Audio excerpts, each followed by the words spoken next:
Thank you everyone for being here with us today. We have Cathy and Marcia here who are going to talk to us about Social Security for LGBTQ small business owners and how different things that are specific to our community can affect our benefits and planning and things that we need to be aware of and plan for. Thank you, Thais. I appreciate the introduction, and thank you to Michael, to Owen, Grace, who I haven't been able to see her beautiful face this morning, to the chamber as a whole, mostly for your proactiveness, your communication through this entire pandemic that we've now been in the midst of for 6+ months. So thank you to you. And of course, Marcia and I both are grateful to have the opportunity to come share what knowledge we've acquired over the last cumulatively 40+ years of trying to unravel the Social Security knot, if you will, to help individuals like those of us on the phone, whether we're LGBTQ and small business owners, LGBTQ, or just business owners. You know, any one of that combination, I'm sure we've all asked the question, what is this? It's coming out of my paycheck, or I'm paying it quarterly. And when do I get my money back? And hopefully we're going to be able to address a lot of those questions that may linger. Some of you may actually feel very confident in how Social Security will play a role in your life in retirement, or if you should ever become disabled. But today, hopefully we're going to be here to remind you of how this works, how it's going to benefit you. And really the key part of this is maximizing your benefits for you and your family as you move into retirement and ideally enjoy life in a non-COVID world. So I'm going to wrap up my opening comments and simply introduce Marcia Mantell, who I am privileged to call a friend. I've had the honor of knowing Marcia for, my God, I think it's been 10 years now. Yeah. And actually I met Marcia through her husband, who happens to work with Wells Fargo. And we were all at an HRC gala dinner, sitting at the same table. And I don't remember much about the dinner, but I do remember that my partner and I were eagerly engaged in conversation with Marcia through most of the evening. So it's been a privilege to call her a friend, as well as leverage her expertise as a colleague. Marcia's been in the business 20+ years. She has the highlights that I think speak to her credentials are not only her designation as an RMA, retirement, management advisor. I was looking at all my initials and I'm like, I'm not going to go through mine. Retirement management advisor. But I think one of the credentials that speaks most to me is her expertise in Social Security as leveraged by Fidelity. Fidelity actually contracted Marcia years ago to help them build out their retirement marketing and retirement information services group. She is constantly in touch with folks in Congress, understanding what their thought process is and how they may attempt to make changes to Social Security and why they should not, or why they should. Her expertise spans more than just Social Security, it's retirement in every aspect. But for the purpose of today's conversation, I think her expertise in her tenure of understanding Social Security and its many changes, I hope you'll find extremely valuable today. So Marcia, without further ado, I'm actually going to swing it over to you and just say, why don't you kick us off and roll us through some of these opening slides? Well, Cathy, thank you so much. And to everyone at the chamber, thanks for inviting me along today to share a few thoughts about Social Security. And Cathy, thank you for your kind words. Yes, I absolutely count you among my friends as well.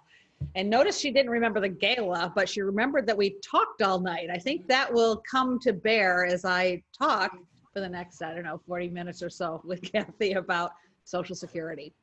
So here's what we thought you would get some good grounding with these topics. The first is, how can you claim benefits, especially in the LGBT community? There are still some lingering questions out there that, does this all really apply? So we're hoping to bring some confidence there of how the claiming piece of Social Security works.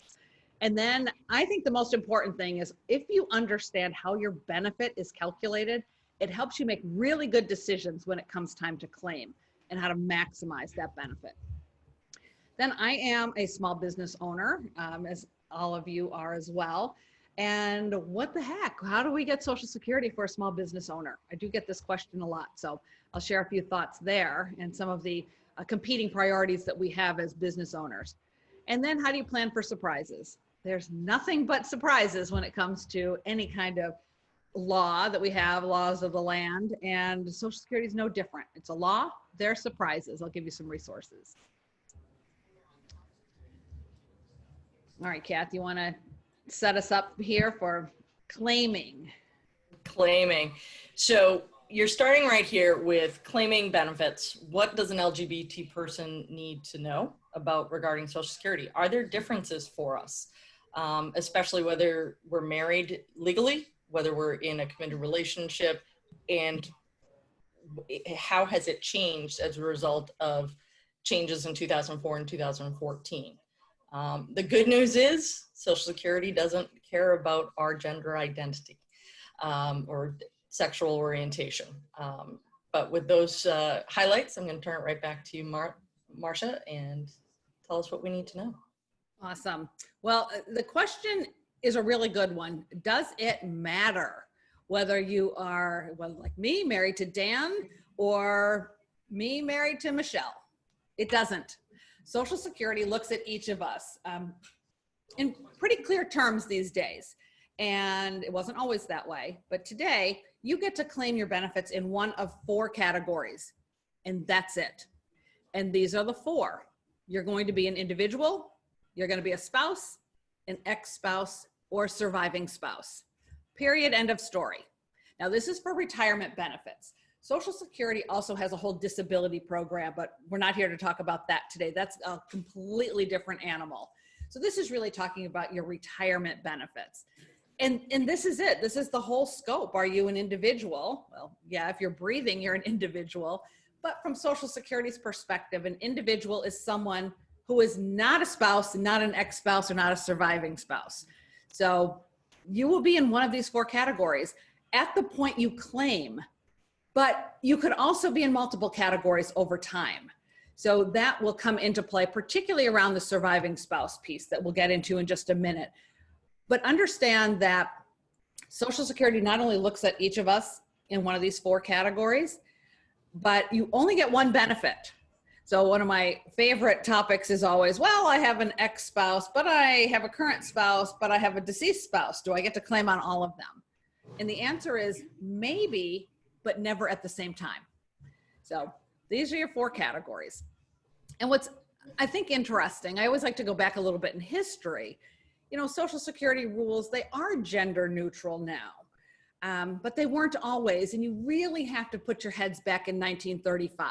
You know, the country was not what we are today, all right? So Social Security was set up really specifically to provide only certain workers, you can translate that to men, to set them up with some retirement benefits and to provide these workers' wives with retirement benefits. That was the main target that Congress was trying to address when they wrote and put into law the Social Security Act of 1935. So keep that in mind. That's where things started. But today, and over time, you know, these protections were for women, is what it came down to, and wives in particular. So that meant widowers could not receive Social Security payments if their wife died first, for example. And men couldn't claim at 62, which is the earliest age. Only women could claim that early. And divorced men were not entitled to ex-spouse benefits. So there were clear gender differences all the way through from the start of Social Security, but it has changed now so that today I look at it as we're all just a number. You know, Social Security benefits are just a basic math calculation for an insurance benefit based on an SSN, your personal work history and your journey through work, your marital status, and the age that you are when you claim. And it has become really pretty simple in those terms, that your gender identity, to whom you're married, it just doesn't matter. But here's what does matter. If you are married and you are the lower earning spouse, between the two of you in any couple, lawfully married couples, you may well be entitled to spousal benefits. All right, and here's what spousal benefits mean. That means if you're the lower earner, you can get up to 50% of your spouse's primary insurance amount. Again, it's a calculated benefit. We'll get into this in the next part, but there's a maximum benefit of 50%. So in my case, married to Dan, if Dan's getting $2,400 a month, if my biggest benefit is as a spouse, I can get $1,200 a month on Dan, okay? Now, if I have a combination, because I'm married and I work, but maybe I only have $800 coming to me with my own personal work history, because that's me as the individual. But as a spouse, I can get another $400 to come up to the mathematical maximum of 50% of Dan's PIA. Okay, so that's what happens for spouses. You're going to get either your own benefit as part of the couple, or if you're the lower earner, you might get more by claiming on your spouse. Again, does not matter who your spouse is and who you married. It's just that you're married. But there are some rules. The higher earner has to be claiming their benefits already. You have to be 62 before any of this comes into play at all. Your benefit amount is based on your own full retirement age, not your spouse's. And if you claim before your full retirement age, there's a reduction in the amount of the benefit you're going to receive. So you need to just keep in mind, spouses are looked at as joined at the hip, and your benefit will be the higher of your own or the spousal benefit.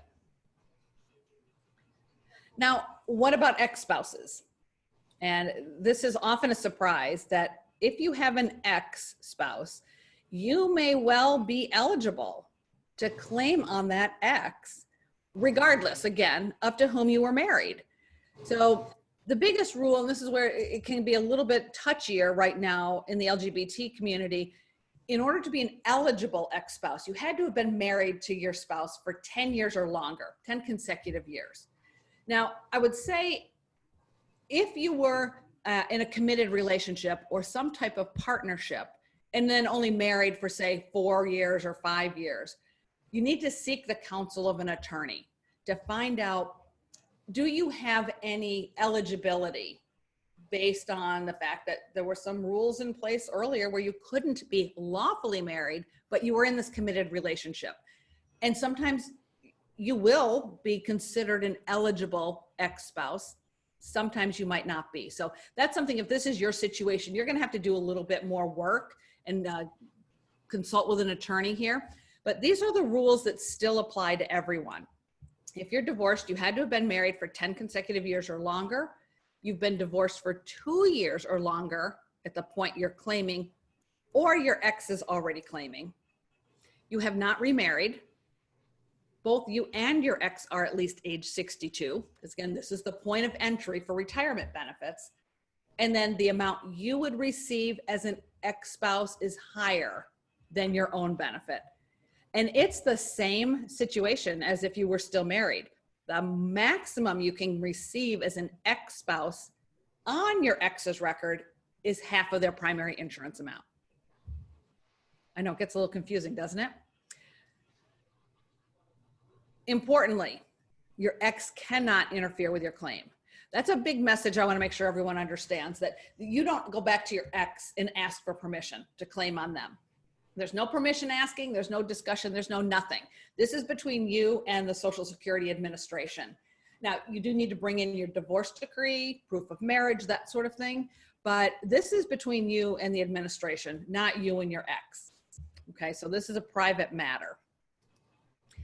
Now, if that weren't confusing enough, at some point you may well be a surviving spouse. And again, it does not matter to whom you were married, but someone's going to die first. And then what happens? Well, a number of things. The first is if your spouse dies and you are not yet 60, the earliest you can claim surviving spouse benefits is age 60. And what happens is you can step into the shoes of your deceased spouse if that's going to give you a larger benefit. Now, I will say the spousal rules are super confusing.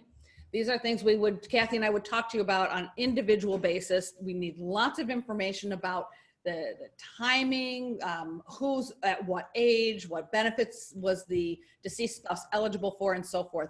But the general gist here that I want you to take away is you have a separate bucket to consider if you become a widow or widower.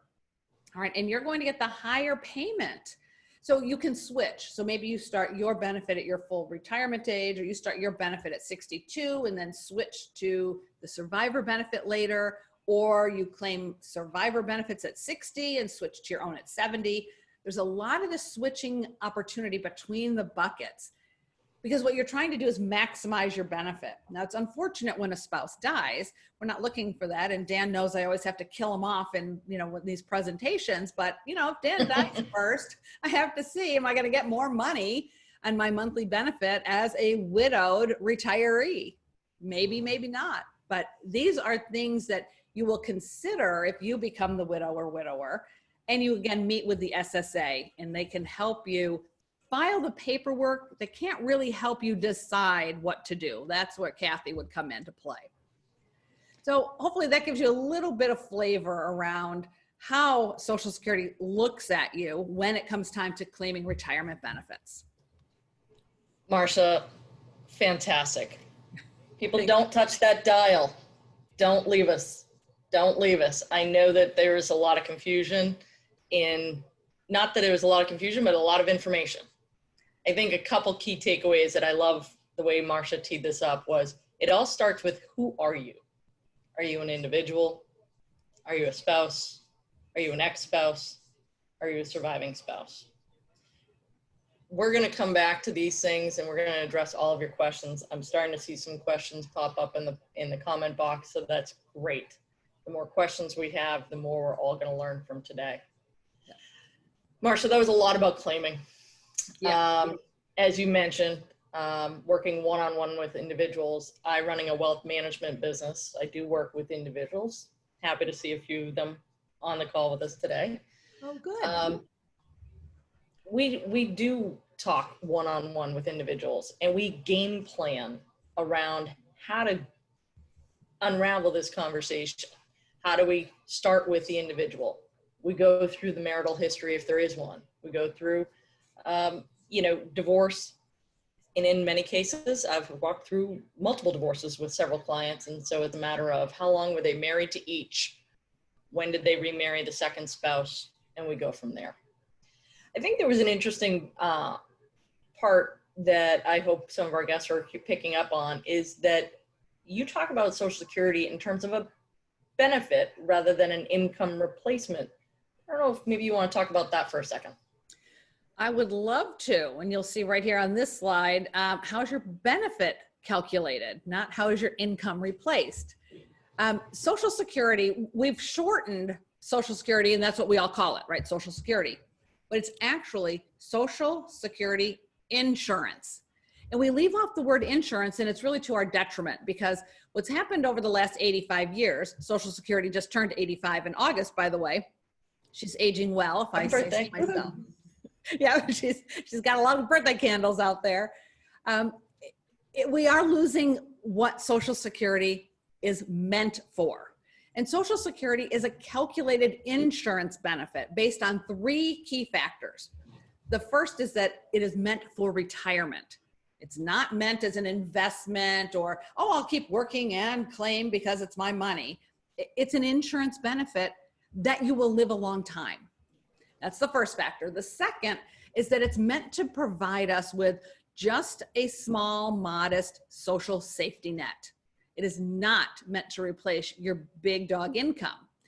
And the last is, it is based on these math formulas that make it fairer for all. Now, that doesn't necessarily mean fair for you, right? It means fair for all, the society. And that's part of social insurance. It's about the whole society. It's about the citizenry, that we need to make things fair in helping everyone stay out of poverty when they can no longer work. That's what social insurance is about. And that's what Social Security is based on, and the premise for why we even have it. And it was never intended to replace your income. And I think these numbers will clearly show that for you. If you are a gentleman and you retired at your full retirement age this year, 2020, and you have average wages, you get an average income from Social Security or an average benefit of about $19,500. Makes you stop in your shoes, doesn't it?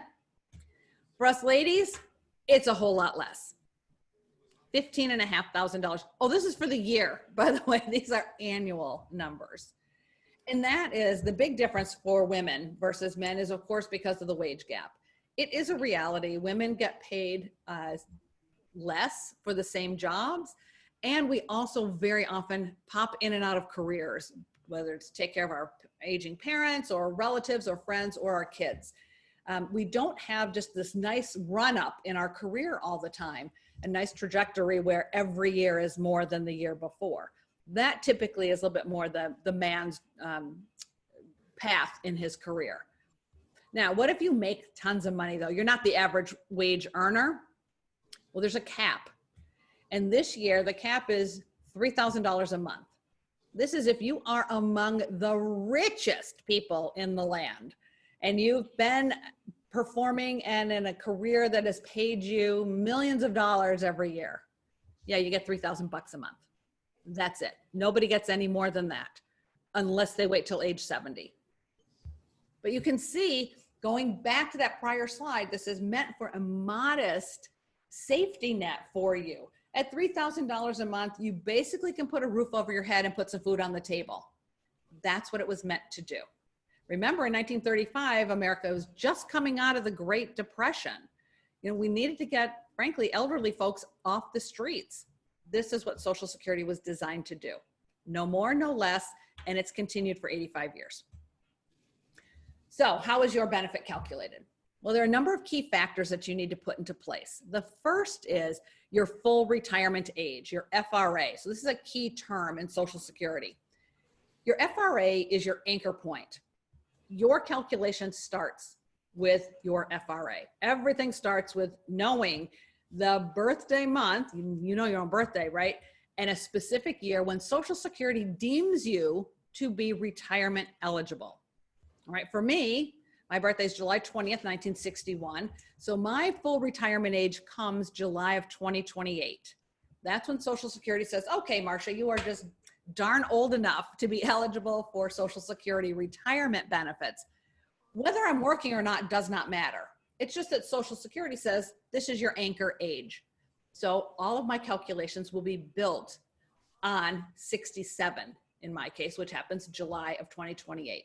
So for many of you on the call, I think your FRA will also be 67. But if your birthday year was 1955 to 1959, you can see we have the sliding scale. And there's no rounding here. If you're a 1957 baby, well, then your FRA is 66 and 6 months. So it's really specific, and it's important that you know that, because as you'll see in a few minutes, if you claim anytime before your full retirement age, you're not going to get even the modest amount of income you thought you were going to get. All right, so that's the first point, FRA, really important to note. Now, there are two big steps in calculating your insurance benefit. The first is figuring out what have you earned on average throughout your entire career. So we call this the AMI, your average indexed monthly earnings. And to get to AMI, you have to have a few things first. First, you need 40 credits. And a credit just means you've paid into Social Security for 10 years or more. Most of us already have that. Well, I don't know, I saw some awfully young people on the video before. If you only are, I have a daughter, my gay daughter is 24. She's 2 years into her career. She's got 8 credits, 2 years worth. So she's got a ways to go. You know, I have, I don't know, like 199 credits or something. But you need 40. That's your magic number. So you get 40 credits. And then Social Security is going to look at all of your years of work history. And it will adjust all your early years. So my first year on my Social Security statement is 1979. I just made a few dollars working at McDonald's that summer. It's $125. Well, they're going to do a wage index application and switch that $125 to some like $3,000. to bring it up to and relatively equivalent to today's wage earning power. So that's the indexing that goes on. And then Social Security will take your highest 35 years of earnings. 35 years. That is a lot of years of work history. And at 50, when I first started playing around seriously with my numbers, it's like, what do you mean I don't have 35 years yet? It takes a good long time to get 35 years. Now, I happen to have 40 some odd years at this point. It doesn't take all 40. It's just going to take my highest 35. So that $125 that I earned at McDonald's will not be part of my benefit calculation. But my current year's earnings, which are of course much higher than they were, those are the earnings that come in and going back 35 years. So 40 credits, all of your earnings will be indexed for wage inflation, and the highest 35 go into the calculation. So your AMI has been calculated. Now you know your average monthly earnings that you've earned over your career, and it goes into the hopper.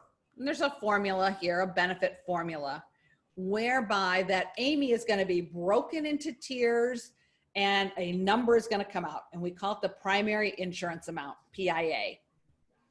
Your PIA is your benefit amount. It's your monthly amount that Social Security has calculated for you to be paid to you if you claim at your full retirement age. That is the only time you will get that number. It's the number on your statement that's right on the front page. It says your benefit amount is, $1,812. That's the estimate. Well, that's great so long as you claim at your full retirement age. Again, for most of you, it's going to be 67. But what if you don't want to wait all the way until 67? It's like, I'm tired. Believe me, at almost 60, I'm tired. Yeah, don't give up too early, because if you claim early, which you can do as early as 62 for retirement benefits, you lock in huge permanently reduced monthly payments. So if your full retirement age is 66 and you're claiming at 62, that's a 25% permanent reduction in your monthly income. For me at 67, if I claim all the way at 62, it's a 30% pay cut. And you really would have to sit down. I mean, you have to be really rich to do this. So, Cathy will work with you on this, but can you really afford a 30% pay cut of something that's already a modest insurance amount? That's a tall order. And it's just a decision that each of us has to make. Sometimes you have to claim at 62, right? We're in the middle of a COVID global pandemic. I'm getting calls daily and emails, people retiring early because of COVID. And they're trying to decide, do I claim early? Well, you might have to. But if you don't have to, really think about this decision. It's just about the most important financial decision you will make for your retirement. And there's Marcia, if you don't mind, I just want to jump in on that. I can't stress enough echo enough what you just said. I have clients that filed before we ever got a chance to work together. And then they attend webinars like this and they're like, oh, well, I want to go back and go get my higher benefit. And I'm like, unfortunately, some of these decisions we can't go back and change. So I think one of the major takeaways I'd love everybody on our call today to take away is this is not a decision we take lightly. It's a decision that we really build into an overall plan. Ideally building up other assets in addition to the income benefit we will receive from Social Security. And we really want to think that one through when we make that decision. And the good news is not only are we here today to talk about it, but we're going to be able to share it with everybody through your book. And of course, I would always welcome the opportunity to walk people through this decision as they come close to looking at Social Security. Yeah. Sorry, didn't want to interrupt. No, I'm happy for you to jump in. And you're right, it is such a huge decision, but we don't think of it that way for most folks, really, because you're just tired. By 62, you're exhausted. You're tired of the politics at work. You're tired of all the new technology you have to learn, or you have grandkids and you'd really rather spend the time doing something fun. Get it. I totally get it. But this decision that you make in your early 60s, all of us that we're making in our early 60s, will dog us into our 80s and our 90s, and even if we get to 100. That's just a gigantic decision. So yeah, Kath, I totally hear you. And I think one other point that you really just bumped up right against, the importance of Social Security is this will pay for the rest of your life, no matter how long you live, correct? This is not a payment that expires. Right. So we want to get it as high as we can for as long as we can. Absolutely. And so there is one little bonus to leave on a happier note. If you can wait to claim, there is a provision in the Social Security Act that says, all right, if you're going to wait to claim, this is usually for people who are A, super wealthy, or B, continue to work. You can get slightly higher payments. Well, actually pretty big higher payments compared to investment income right now, 8% per year. Depending on your full retirement age, you're going to be able to get more. Only if you can wait, and it stops at age 70. So, you know, for me, if I can delay my Social Security claim from 67 to 70, my monthly income goes up 24%. But the reality is most of us don't wait till 70. And frankly, we really can't. Some people can. If you're going to continue to work and you don't need this money anyway, let it grow. This is not a bad decision, but you know, you don't necessarily want to be drawing down all of your hard-earned savings instead of Social Security. You know, this is the scenarios that Cathy will go through with you to help you make good decisions. And that's what we want you to leave with, is you'll be making really important financial decisions that need to be good for you and your family. All right, so does it make a difference? I just wanted to show you a quick example. If you're planning, when you're planning for retirement, you need to come up with essential expenses. You know, what are those must-haves that you're going to spend every single month in retirement? I've stuck a number in here, $4,000 a month: food, housing, healthcare, taxes. Those are the essentials. Travel, no. This is you absolutely have to pay for. So if your Social Security benefit at your full retirement age is $1,800 a month, you've got to find $2,200 a month from somewhere else, usually your portfolio. All right, that's if you claim at full retirement age. Well, if you can wait until 70, you see Social Security goes all the way up to over $2,200 a month. And if you claimed early at 62, it drops drastically to $1,200 a month. All right, so it's a balance. What are you balancing? You know, you get Social Security coming in. Well, you have to counterbalance that with your portfolio. Does it make a difference? It makes a whopping big difference when you claim. So again, 62 is super early. And just, you know, for the record, I don't generally recommend waiting till 70 unless you're still working, but aim for your full retirement age. Social Security is designed to give you the optimal benefit at your FRA. So if you can get to your FRA, that can be really positive. Wait longer, terrific, but only about 4% of all retirees wait until 70, just to give you a little scale here. But it makes a huge difference. Marcia, I think those comments are perfect. And I guess I want to frame them as these are choices each of us has the ability to make. We have a choice to file at 62, a choice to wait till full retirement age, and then we have a choice to wait until age 70. So for those of you that are thinking, well, how do I make that choice? One of the things we do like to offer in the planning world, specifically within my wealth management practice at Wells Fargo, is we actually will help you run the forecasts as to what is a break-even point. How do you actually maximize that Social Security selection date based on your life expectancy? And so it's very normal and very common for me to have conversations about people and what their health looks like. You know, I'll never forget my father saying to me 15 years ago that he was all set. He could afford to live until age 84. He had all the money he needed to live till age 84. Of course, being a concerned daughter and a financial advisor, I yelled at him and said, well, what the hell happens if you live to 85? And he just stood there with a frown on his face. He goes, I didn't really think that through.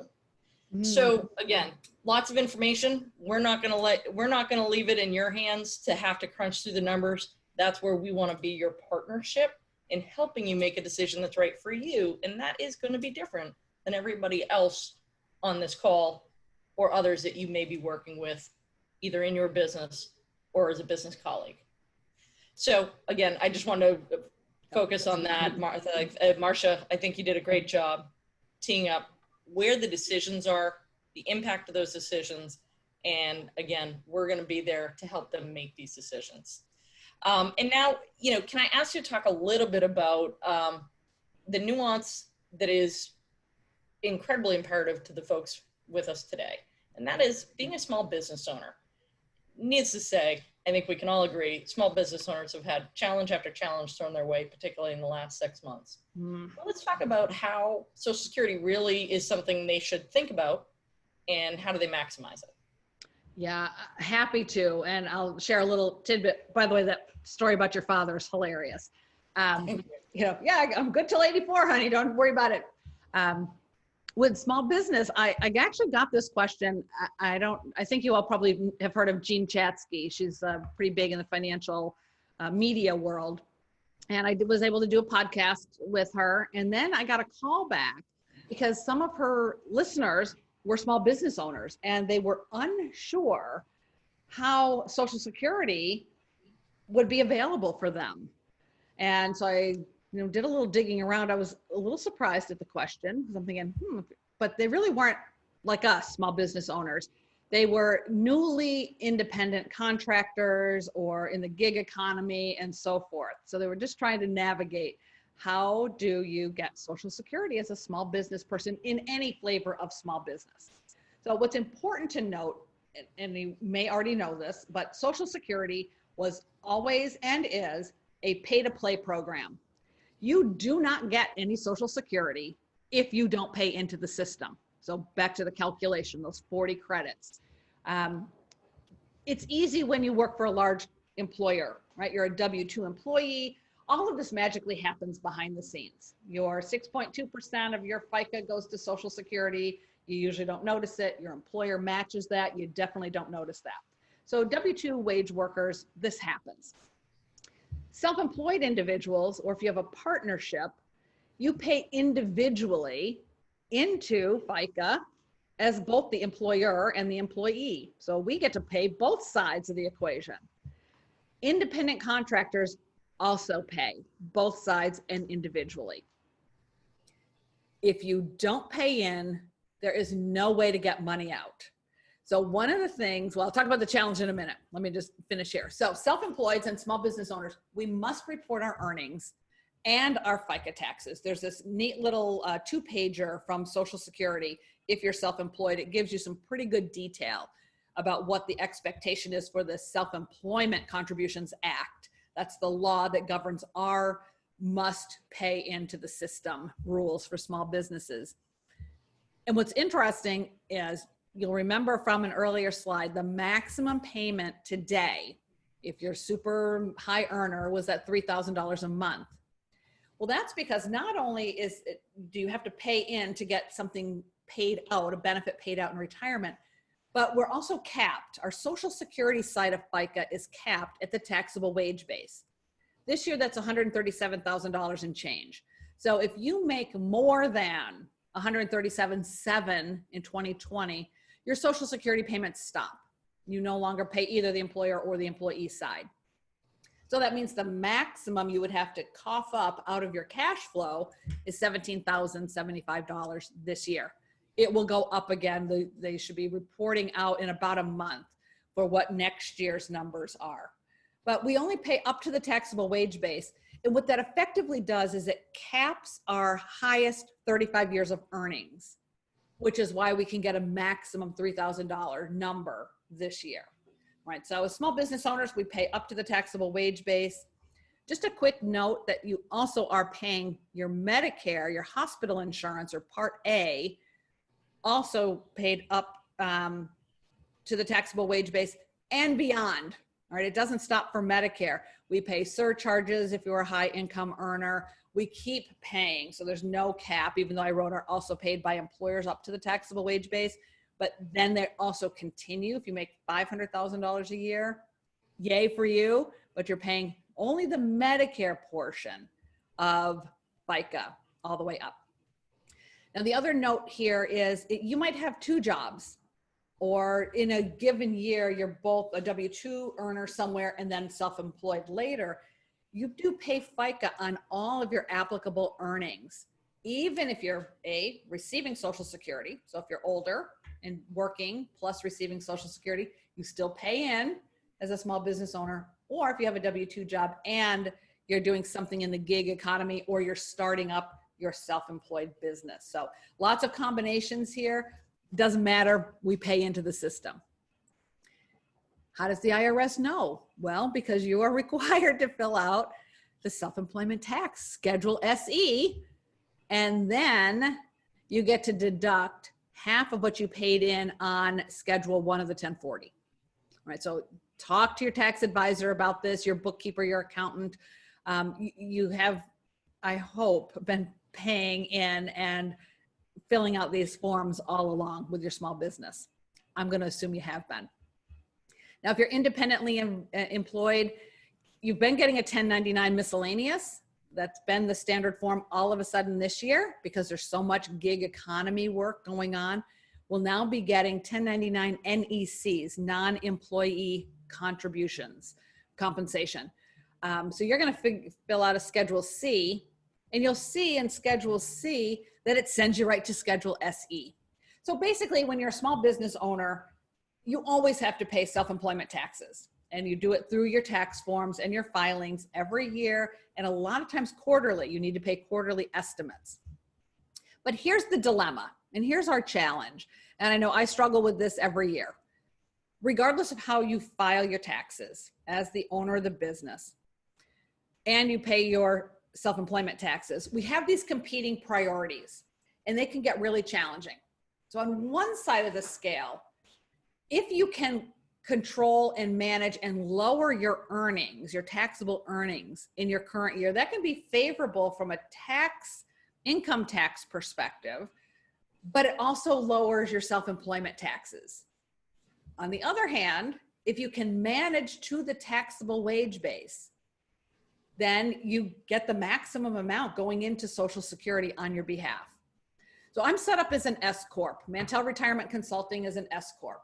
Why, in heaven's name, as a single owner, no employees, am I set up as an S Corp? Well, that's because 15 years ago, my accountant said, why, Marcia, you should set up as an S Corp so that you can avoid your self-employment taxes. But I didn't know what that meant back then. Fortunately, I've had a good run with my business, and I've been able to try to manage to the taxable wage base a lot of the years, because it turns out you want more going into your highest 35 years than less. So it's just something you have to understand and sort of respect the accountant's perspective. They are looking to help you minimize your taxes while you're in business. The problem is that's short-sighted. So I'm going to suggest to you that you look a little longer term and make sure you understand the implications to your retirement.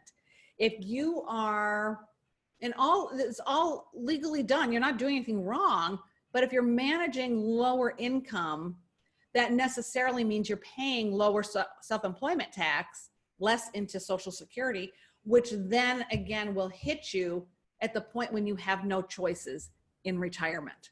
So just be really careful there with what you're weighing, and every year is going to be different. This year it might be a year, you don't have any revenue or less revenue than you had planned. So there's going to be a hit anyway, but in other better years, just watch for that and make sure you understand the implications to the long view. And so what I'm calling good advice for all of us small business owners and independent contractors, we cannot abdicate these decisions to our accountants and our tax attorneys or bookkeepers. All right, the IRS has done truly a remarkable job at okay, the documents are super long, but they are written in English. And if you take the time to read some of the documents that apply to you, you'll just be better informed. Don't just sign those tax returns when the accountant sends them to you in April or whenever, in March. Get a really good bookkeeper or accountant, someone you can ask these questions to and bandy about your options. And then, you know, the more complex your small business, the more you may need a tax attorney. So I'm not looking to spend your money here. I'm just suggesting that there are times you may need to bring in the counsel of a tax attorney to make sure that you're on track. And keep in mind, the lower your self-employment taxes that you're paying now, the less you're going to get in Social Security benefits. And people, let me tell you, when I go out and talk to large groups of regular people, not small business owners, they are mad when I show them that slide that's $1,900 on average for men and $1,500 on average for women. They are just mad about this. If they had tomatoes, they'd be throwing them at me. But people expect Social Security to be more than it is. It isn't. But as self-employed and small business owners, we can control our own destiny a little bit more than a regular W-2 worker. Enough said.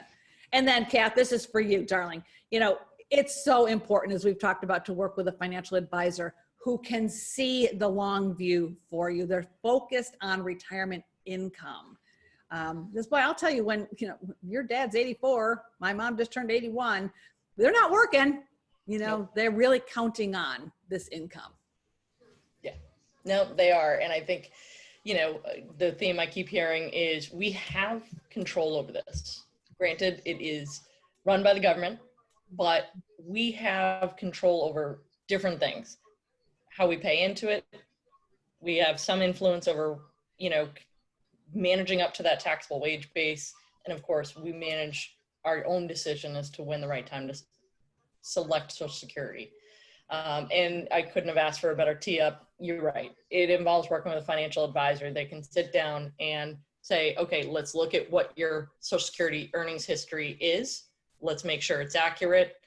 And what are the estimates that we can look at as to what income you're going to need out of your portfolio to match up with Social Security so that you can live the life you want. So yeah, I think you did a fantastic job. And I am just looking at the clock. It's 12:53. So, you know, I want to swing right into our final part here, part 4. You know, what are some things people can be looking at to avoid surprises? And I might have even given away a little bit of the secret sauce with, let's look at that earnings history. Oh, I love it. Yeah, how do we avoid the surprises? Yeah, it's, you know, same as don't abdicate to your accountant, don't abdicate to Social Security. Get in there, roll up your sleeves. SSA.gov. I love this website. The first thing you should do, sign up for your Social Security statement. This is where you get them now, right on the home page, My Social Security. So it's like setting up an Amazon account, right? You just put in a few things, a secret agent question, and then your statement is right there for you. If you're closer to retirement, know that you apply for benefits online in the retirement section. Plus, this is where you get all the unbelievable amounts of information for your situation in the retirement section. Your statement, yeah, Kathy, you alluded to this. I just love this thing. This is where we found out in my personal case that Daniel, my wonderful husband, had zeros on his statement that shouldn't have been there. But he went to grad school, got a fancy pants PhD. Well, you don't get earnings the years that you're in medical school, the years that you're in graduate school, years that you don't work, years that you're unemployed. They show up as zeros on your statement. So download your statement, print it out. You're going to see your PIA, your primary insurance amount, right on page 1 in that big red box I circled for you. You see your estimated benefits. They're already calculated for you. And they assume you work all the way to your full retirement age. Again, that's your anchor. So the calculations start there. And then you'll see other numbers. What happens if you claim early at 62, wait till 70? Can your spouse or partner, your spouse, sorry, not your partner, but your spouse be eligible for spousal benefits, how much it would be, disability, and so forth. Great info. Plus my favorite is page 3. These are your earnings years. Every year you worked and how much Social Security captured of your earnings. So you'll know, a little trip down memory lane there. You're welcome to visit my blog, boomerretirementbriefs.com. I have a whole section on Social Security, fun little scavenger hunt, some information, and some just blog posts that I think are important. And then what to do. Not a lot. If you just go to ssa.gov, download your statement, set up your account and download it, that's 3/4 of what you need to know. And that you can take in when you meet with Cathy or you meet with your financial advisor. You want a financial advisor who gets into the weeds with this for you and with you. You're right, Cathy. I love that you talk about it in terms of these are choices that you're going to have to make. And they're really important choices. So with that, yeah, thank you. And we can open it up to questions or have more chat, whatever you want to do. Awesome. Marcia, thank you so much. Such an incredible base of knowledge. And you make it easy to listen. And I did remind everybody that is dialed into the webinar today that if you weren't taking notes or if you got overwhelmed with FRA, Amy, Pia, these are not cocktails at the local bar, I promise. If they are, they might be a little difficult to swallow. However, we've got a copy of Marcia's latest book on Social Security income, and Marcia and I are both here to help answer your questions. Again, this is very individualized, how Social Security plays out in your life, in your financial life, and how you choose to fund it and how you choose to receive that income in retirement.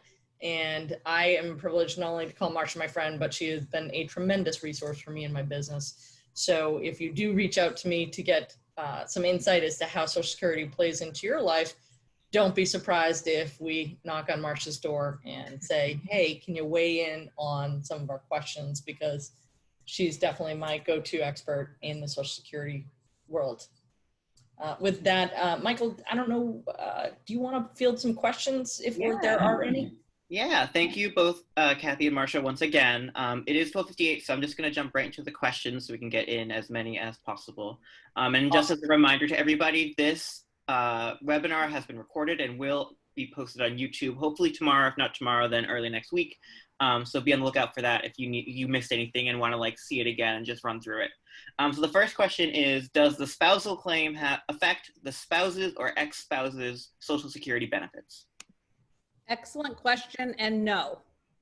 Everyone gets looked at as individual, and whatever you get to claim is the maximum amount for which you're eligible, and your spouse or ex-spouse, same thing, the maximum amount they are eligible for. One does not counter the other.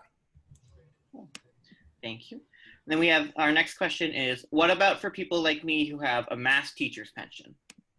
Oh, I love the mass teacher's pension.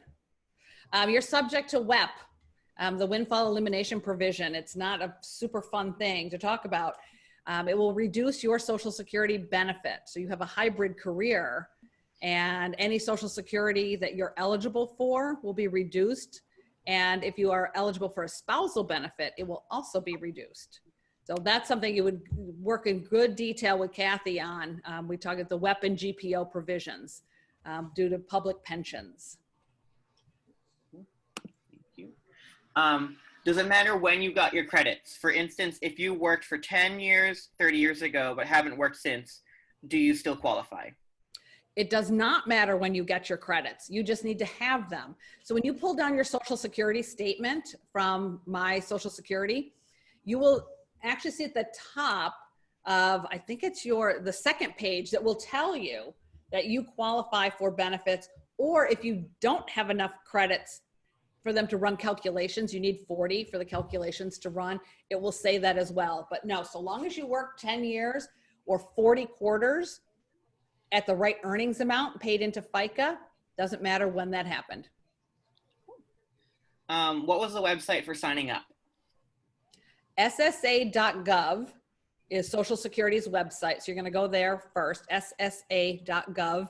And then just a little ways down on that home page, here, let me show you again, is the My Social Security icon. And that's where you sign up. Thank you.